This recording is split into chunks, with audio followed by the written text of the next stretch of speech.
Alors vous venez de publier Les canailles aussi ont une âme. Qu'est-ce que ce récit raconte ? Alors ce livre, en fait, j'ai voulu l'écrire pour faire mémoire d'une rencontre, celle d'un jeune garçon de 12 ans, Gabriel, que j'ai rencontré un soir Esplanade des Invalides à Paris. Il était SDF avec sa maman au milieu des clochards. Et je crois que ce livre, enfin pour résumer en fait, c'est un peu un hymne au ministère de parrain.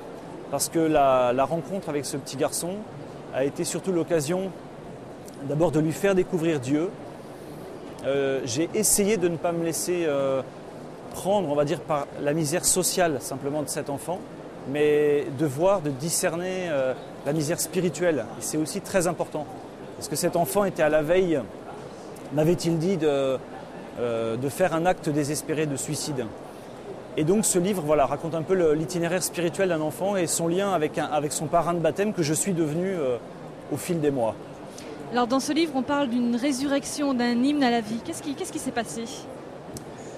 Cet hymne à la vie, c'est un peu ce que je disais, c'est de découvrir que des adolescents peuvent être désespérés. Cet enfant l'était. Et je crois que la miséricorde, c'est prendre quelqu'un dans sa misère et l'amener vers le cœur de Dieu. Et cet hymne à la vie, c'est un peu ça.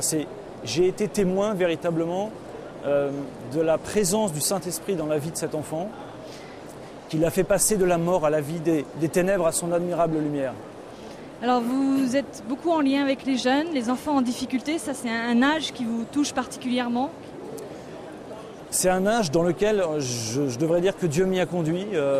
C'est vrai que la période de l'adolescence, qui est un petit peu la grâce, le charisme des Salésiens, parce que Don Bosco a toujours été un modèle un peu dans ma vie.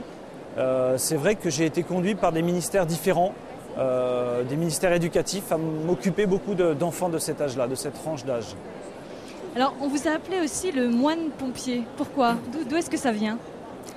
J'ai eu la chance, lors de mon service militaire, en 1990, d'être sapeur-pompier de Paris.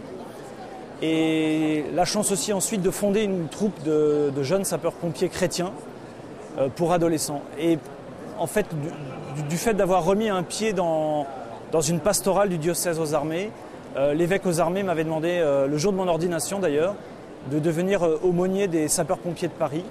Donc j'ai eu la chance d'être sapeur-pompier de Paris, prêtre aussi, pendant 6 ans auprès des pompiers de Paris. Ce qui m'a donné l'opportunité aussi de raconter mon témoignage dans un livre. Là aussi, c'est une mission bien particulière d'être l'aumônier des sapeurs-pompiers. C'est une mission qui est très en lien avec d'ailleurs le livre, puisque actuellement les pompiers tendent à oublier le terme soldat du feu et à s'appeler de plus en plus soldat de la vie. Et j'aime bien ce terme d'ailleurs, parce que la vie, c'est la sauver, la préserver dans toutes ses dimensions.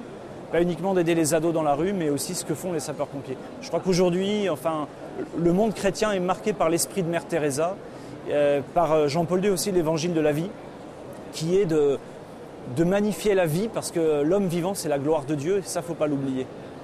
Voilà.